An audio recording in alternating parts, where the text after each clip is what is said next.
Paakyat na kami ng isang burol. Tapos nang kumain ng buko. Paakyatin naman ako doon. Pahirapan ako. Pakainin naman daw ako. Kaya ko kayang akyatin. Diyos ko po, makadulas talaga to.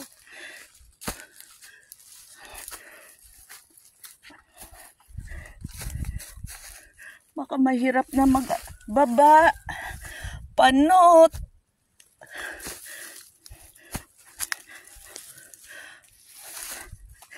Diyos ko po, panot, pinatraining mo na ako. Tanghaling tapat. Pinatraining mo talaga ako. Siyempre. Ligid lang umaya. Eh kung may ahas doon, ano gagawin ko? Takbo. Klase.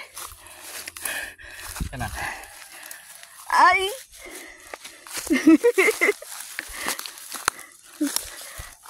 Grabe. Para makita nyo rin na. Okay.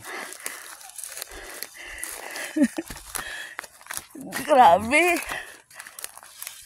Oh, dyan ka nagkain. Dyan ka nagkain yun. Ay. Nay! Shopee mo, Nay!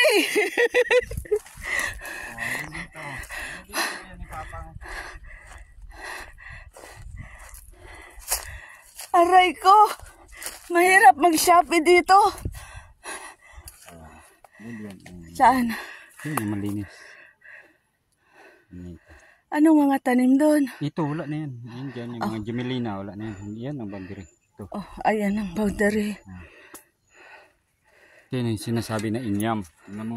Pero parang malalim na yun doon masyado. Tama lang. Ito yung, tingnan mo dito. Yan sinasabi na inyam. Inyam yan. Inyam.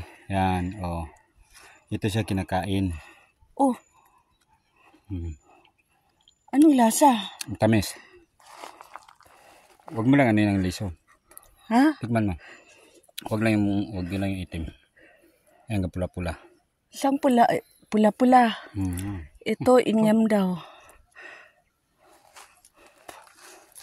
Yan. Kakainin ko daw ito, inyam. Kain yan. Maliliit na ano. Maliliit na. Huwag mo lang ito lang liso ha.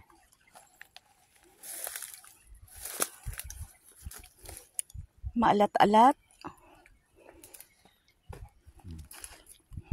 Matamis. Parang iba. Ha? Iba ba yan?